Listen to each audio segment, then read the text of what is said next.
Hello and welcome to another modelling video. This is your host Alan from Mokanaman at YouTube, and this will be a review of the year it was in the way of modelling. Now 2011 was a difficult year in the real world. A lot of us probably felt we're going backwards or have some sort of work, money sort of problems. You do have to admit that the hobby year has been quite fantastic, and there has been a lot going on within our community, my personal channel, and on top of that of manufacturer releases that has pleased us all throughout the year. As they say, during recession the entertainment sector always goes up. Now the first thing I would like to cover is the kits that I've built during the year. I'm going to put the images as a slideshow over the video. At the start of the year we had a small window competition at the Animasia store, some sort of qualifier for the Bakuk, and I built this bear guy. At the same time it was a group build on the Gundam Australia forums, and I went for the safety bear. I haven't reviewed this guy yet due to something else always coming up that I thought would also be a better idea, like a tutorial or a build.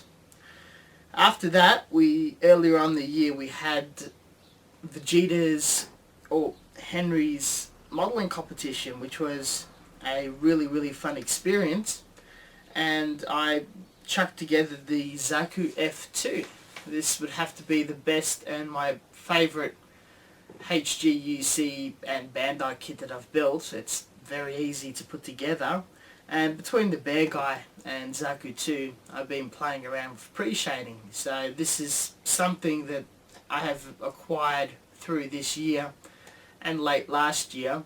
That's a part of my modelling set now. So that made me very pleased and sort of helps me have that one up in the community and competitions. I went back in time and had a look at a vintage kit, the Zabungle, a pre-Gundam item in the Bandai line.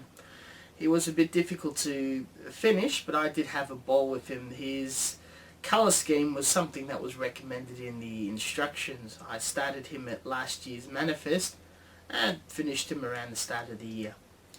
For my token non-mecha science fiction kit, I put together the vintage Airfix Tiger 2.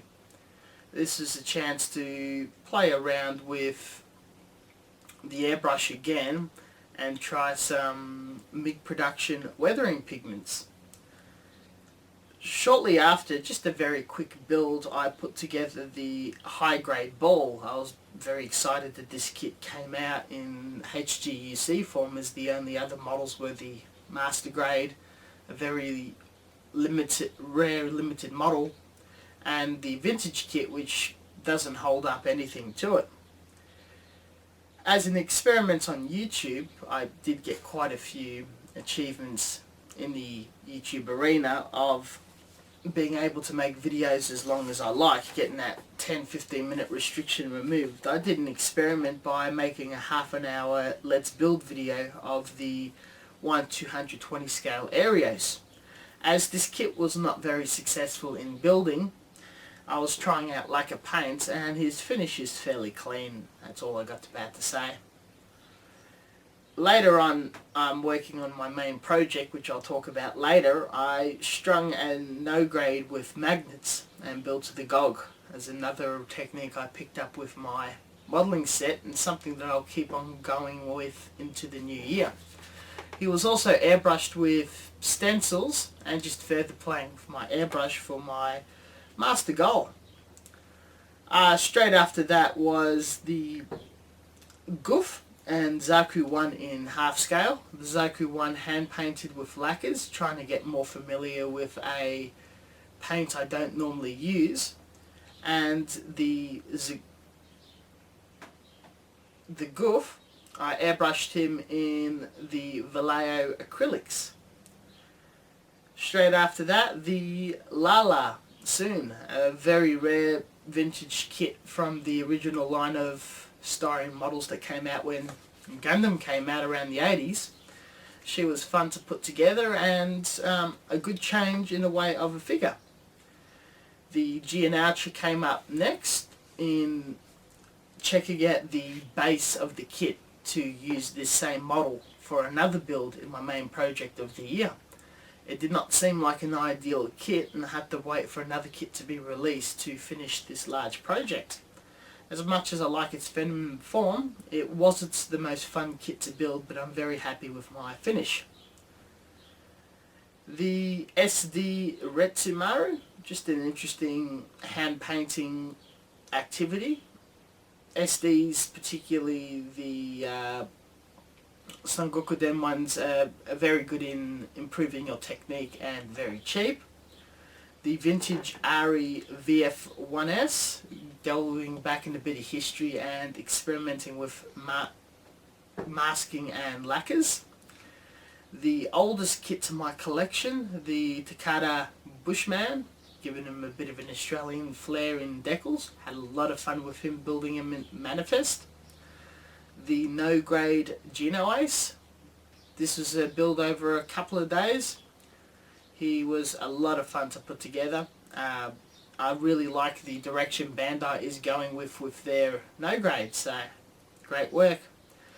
Near the end of the year I discovered the Dystopian Wars wargaming game. It's a steampunky game of some miniatures. They look very cool, a lot cheaper than Warhammer, and I had a ball with him. Might build more of these in the future. Also near the end of the year I started playing with miniatures straight after Manifest. I'm a fan of the Mecha Musume genre and put together a very basic one at Manifest as my first. Later on the year I've built a far more advanced one using the Type 1 male tank from the First World War and did a very lengthy video building it. It will be uploaded in the next year. The last kit I built of the year was the G-Saviour in my build-off with Gunpla Nut. He will be finished at the end of the year, but video is not released until next year. Here's a bit of a taste. Now, covering the pride and joy of this year, everything that I've been practicing to build up for the Baku competition was the Chisei project. It was a long time coming, the best work I produced throughout the year, and I had to study a lot of different techniques and familiar myself with different materials I'm not used to try to push my skill level across the board. Again, competitions are fantastic for improving yourself if you take a fun approach to it and not take placing in politics too seriously. And this is what competition should be about, building things like this, having a ball and improving your sets.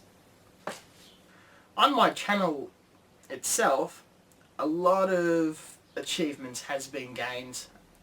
I've did work on it quite hard this year, but I also have to thank all of you guys.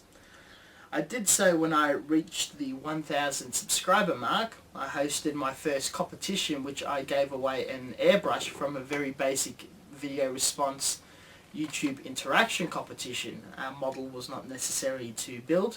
This was a massive success, and I'm proud to report I definitely plan on doing a second competition when the 2,000 mark hits. In the year, which I also explained that I had my restriction on lengths of videos lifted, my account was monetized, the new program YouTube has set up for people to make a little money off their videos but not being fully partnered. But very shortly after that I did receive partnership. So I don't have a lot of goals in the next year due to getting in a fairly nice place on YouTube, but I suppose the only goal I have left is growing the audience and interacting more out with you guys. I will be putting effort in next year, and again, thank you very much. In the online and Gundam community at large, at the beginning of the year, I'm a member of the Mecha Workshop Melbourne in Australia. At the start of the year I took up the administration portfolio and led the club to a few events. We grew quite a bit and we've had a lot of fun. I enjoy this modelling club and I'll continue being a part of it for as long as it does stick around. Online, we've had the Gundam Australia forum, which I'm a proud member of, has also reached a few interesting achievements. They have their sponsorship with HLJ and a very close relationship with the Gundam Guy blog shop and GMAC. They've been very interactive with their own members with a couple of competitions here and there, and doing all sorts of amazing and very fun build-offs. Some might say they've done a little too much, but there's choice for whatever you would like to enter. I had a lot of fun in the Bear Guy and Grunts building build-off. In the real world, we definitely did go to a few events, be it meeting friends from the forum or the model club. Near the beginning of the year we did the Mini Fest Mini Anime Convention. We just had a very small room, few friends together, and just showcased a couple of models. Near the end of the year, around August, we had the large Melbourne Anime Festival, and we were as a club invited to run a very large workshop and competition. We did put a lot of effort into this throughout the year, and I'm proud to boast one of the biggest and best workshops in Australia. We also were invited and attended the Model Expo, which we assisted in setting up the mecha category and had our own display table. And some of us went to Sydney for the Australian Bandai World Cup qualifier for the big one. Near the end of the year, we went to by myself, I went to the regional bayonet military model competition. As we're always hoping for manufacturers to release our favourite kits that may be obsolete or not in kit form, I definitely do have my list, but I'm not very big on predicting what the future will hold, as Bandai doesn't exactly follow the money trail and sometimes release things for fandom reasons or goes back in time to expand their range or update kits. The kits that I was really looking forward to that got released today and surprised the hell out of me was definitely the #1 Nobel Gundam. I initially wanted to actually scratch build my own, but with talk of the release of the high grade, which is the scale I really wanted it in, this pleased me beyond belief, and I did definitely buy her on release.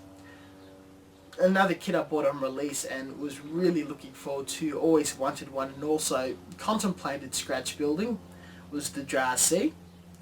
And outside the Gundam universe, the best kit I picked up was the Type 95 Imperial Japanese Army tank from the Second World War, due to, in military modelling, the most popular winners of war and powerful weapons are the ones that are always manufactured by many kits, but the more stranger subjects are not normally there. To be honest, I'm kind of sick of German armour and American Shermans.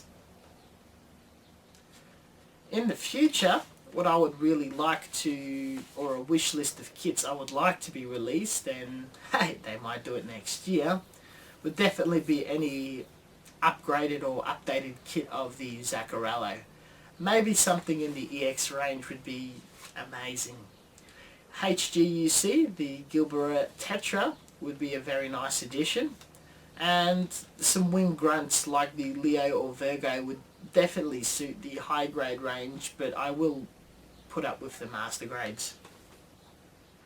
Again, it definitely has been an amazing year. I thank you guys for sticking around. I thank the new guys joining up with us. It's going to be an amazing 2012. Stay tuned, and I'll catch you guys later. Have a happy new year from Alan on Mokanaman on YouTube.